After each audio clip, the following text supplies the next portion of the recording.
दार है, लेकिन हकीकत यह है कि दशकों से अपनी कर्तव्यनिष्ठा और जांबाजी का परिचय देते आ रहे इस चौकीदार की नौकरी अभी तक अस्थायी नहीं हो सकी है।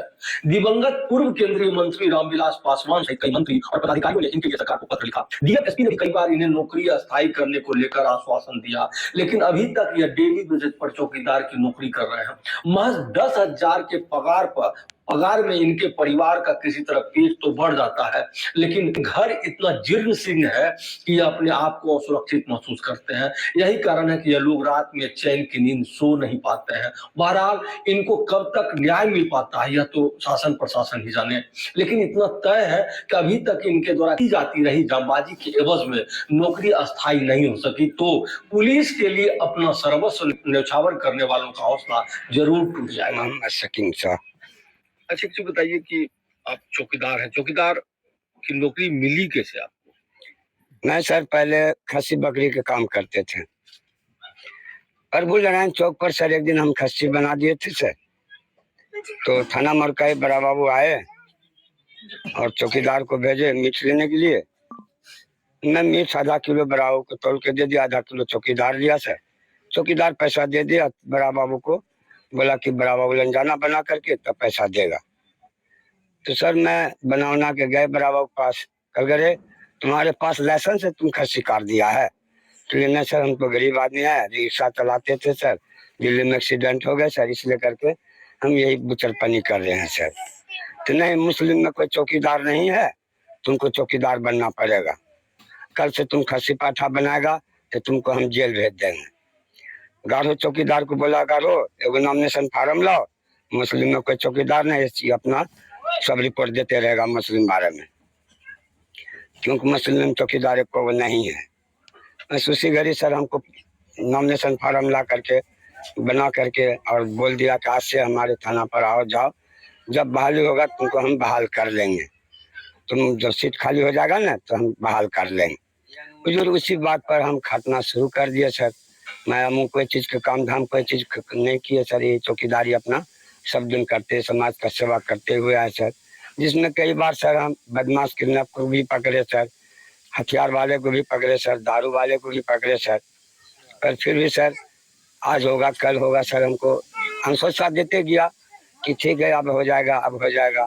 और सर आज तक मेरा नौकरी कहीं नहीं हुआ सर। सगर से कागज रेडी हो गया सर, पर डीएम साहब लेने आते हैं तो सर बहाली कभी नहीं करता है, असली बहाली नहीं करता। कभी सर डेली एवरेज पर मंडल में लगा दिया, शिक्षा पदाधिकारी के पास एक बार फिर लगा दिया सर हमको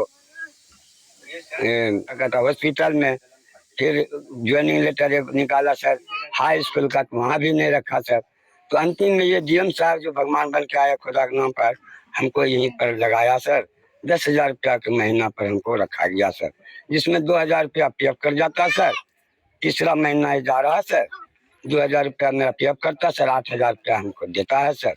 इसमें ये बताइए 270 दिनों तक नियमित रूप से कार्य करने के बाद मतलब ये नियमित नौकरी नियमित हो जाती है, स्थायी हो जाती है, तो अभी तक कार्य नहीं हुआ? अभी तक नहीं हो रहा सर। सामान्य शाखा जो है मेरे साथ गद्दारी करता सर, फाइल जाता है, फाइल बड़ा बाबू बढ़िया से लिखता उगता नहीं है, कुछ से कुछ लिख करके आगे डीएम साहब को बढ़ा देता, डीएम साहब जो है डिस्चार्ज कर देता है सर। इसलिए करके किरानी साहब जो है सामान्य शाखा बड़ा बाबू को हमारे सफल प्राप्त नहीं होने दे रहा सर।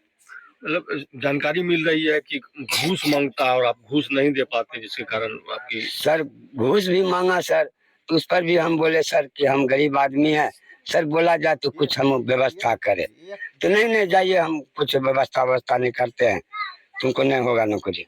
बस हुजूर यही बात पर सबको बहाल किया, उसमें मेरा भी चिट्ठी गया सर, पर हमको सर छाड़ दिया, दूसरे को बहाल कर दिया सर। कहा जाता है कि मतलब क्रिमिनल को पकड़ने के कारण आपका गांठ टूटा, मतलब क्रिमिनल ने हाँ सर, क्रिमिनल को चुन बाबू पोता था, अधिवक्ता वकील थे खगड़िया जिला सर, डीएवी से गोलू को अपहरण हो गया था, 8 बरस का था सर, जिसमें मैं अपना पूरे जाने मान लगा दिए सर। क्रिमिनल जो था सर बात लेकर मारा, जिसमें दांते हमारा 4-5 वो स्पॉटे रह गया सर। फिर भी हम बदमाश को और बच्चा को पकड़े हुए रखे सर। ऐसे मजीद साहब आए, उसको मैंने हाथ को सर दिए, तो इसमें मैं सर एसपी साहब ने अनुशंसा भी कर दिया। उस पर लिखा है कि जिसकी जितनी भी तारीफ की जाए कम नहीं, पुलिस में जो आवश्यकता रहता है उस पर सदैव सकीन खड़ा है। फालतू इस चौकीदार को पुलिस बल में निशान अब सख्त जरूरत है। अनुशंसा करके डीएम साहब को दे दिया सर। तो डीएम साहब आज तक हमारे चिट्ठी पर निगाहें नहीं करते ढंग से, और न मुझे परमानेंट करते हैं सर। एसपी से मिले, कभी गुहार लगा? हाँ, एसपी साहब से गुहार लगा है सर। कई एसपी साहब भी आदेश लिखे हैं सर। एसपी साहब पहले भी अनुशंसा कर दिया है और फिर भी अभी भी उनका लेटर जारी है सर। पूर्व केंद्रीय मंत्री रामविलास पासवान ने मतलब आपकी अस्थायी नौकरी के हाँ लिए सर, अस्थायी नौकरी के लिए सर वो अपना लेटर पैड पर लिख करके दिया सर कि इसको जो है डीएम साहब को बहाल करने के लिए सर। फिर भी सर वो कागज को भी दाब दिया। मीरा यादव भी लिखे सर, एमपी से चेयरमैन साहब, उसका भी कागज दाब दिया। रेणु कुमारी एमपी सर थे, उसका भी कागज दाब दिया सर। पूनम यादव थे सर, वो आकर के सामान्य शाखा में सर हमको रखवाया सर। फिर उसके बाद पूनम यादव के बाद फिर हमको हटा दिया सर। जब तक मैं सर फिर हमको रखा यहाँ एसडीओ कोर्ट में सर, शिक्षा विभाग में। वहाँ से भी हुजूर हमारे कम दिखाइए दिया, 290 रुपया चेक दिया। उसी में सर हमको आरोप लगा करके मारपीट करके हमको हटा दिया सर। अच्छा, एक चीज बताइए कि वो जो बताया कि क्रिमिनल ने मतलब ये हथियार के बट से आप पर हमला किया था, ये मतलब मामला कब का है, घटना कब की? ये 81 का घटना 1999 का है सर। अभी तक कितने क्रिमिनल, चोर वगैरह को आप पकड़े हैं? अभी सर स्पॉट में हम पकड़े 3 क्रिमिनल को। एक सर डोमिनिया चौक पर पकड़े सर, एक किडनैपिंग को पकड़े सर, एक और थे सर मोबाइल चोरी करके भाग रहा था, उसको भी पकड़ के दिए सर।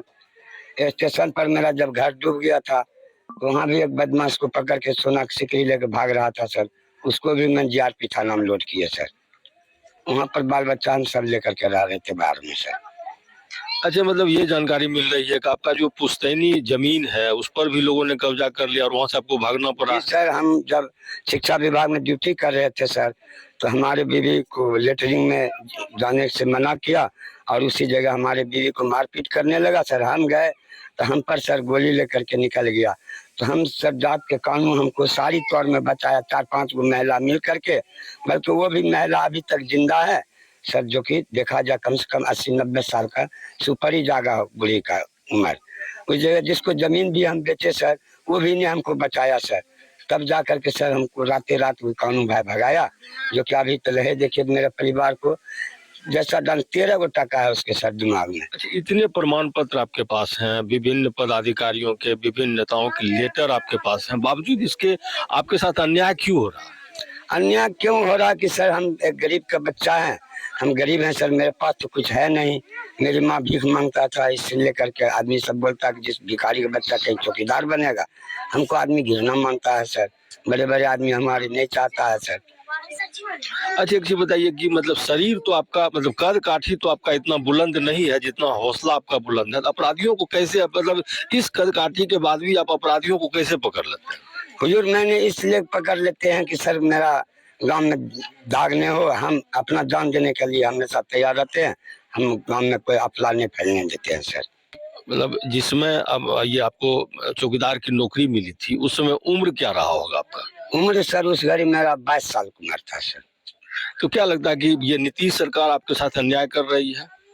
नीतीश कुमार सर अन्याय कर रहा, उनको भी पैड लेटर, उनको भी लेटर लिख करके दिए सर, उसका भी प्रूफ रखे हुए हैं सर। क्या तक नीतीश कुमार को भी लन गए सर, मुलाकात भी नहीं हुआ, 4 बार 5 बार गए सर, बौखबाक कर चले आए।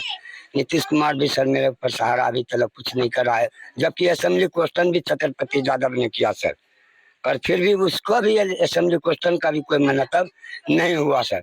तो विधायक साहब जा करके डीएम साहब को कहा कि सर जरा गरीब है, इसको कुछ रास्ता लगा दीजिए।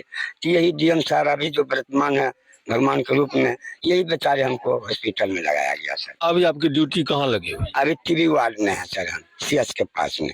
कितना वेतन मिलता है आपको? वेतन सर 10,000 रुपया का रखा है सर, जिसमें 2,000 रुपया पीएफ काट लेता है, 8,000 रुपया देता है सर। तो अन्य चौकीदारों का वेतन तो मतलब ज्यादा है, फिर आपका इतना कम क्यों है? सर अब क्या करे, को कहता तुम बहाली नहीं है, कैसे नहीं है, तो वैसे नहीं। अब देख लीजिए ना सर कि बहाली नहीं रहती थी, कागज कहाँ से आता। सब चीज लिखे उखे हुआ सर, पर मेरा वेतन आज तक मुझे कंठ में नहीं जाने दिया, मुझे आत्मा में नहीं घुसने दिया सर। आज तक मैं तरपते रह गया सर। आज होगा मेरा नौकरी, कल होगा मेरा नौकरी। इस तरह से समाज भी मेरा साथ दिया कि चलो गरीब है हो जाए। अच्छा, इतने अपराधियों को आप पकड़े हैं, उसके बाद ये असुरक्षित घर में रहते हैं, कहीं सुरक्षा के दृष्टिकोण से तो आपका घर कहीं से उचित नहीं है, फिर मतलब कैसे जिंदगी कैसे काट ले? रात रात भर सोए रहते सर। किसी घड़ी जब बीवी को उठा देते तब हम सोते हैं सर। रात में घर में हमको नींद नहीं आता है सर। जब हमको नींद पूरा आने लगता है तो बाल बच्चा के घर से जगा देते, ताकि कोई बात होगा तो हमको उठा देगा, तब हमला हो जाएगा इससे।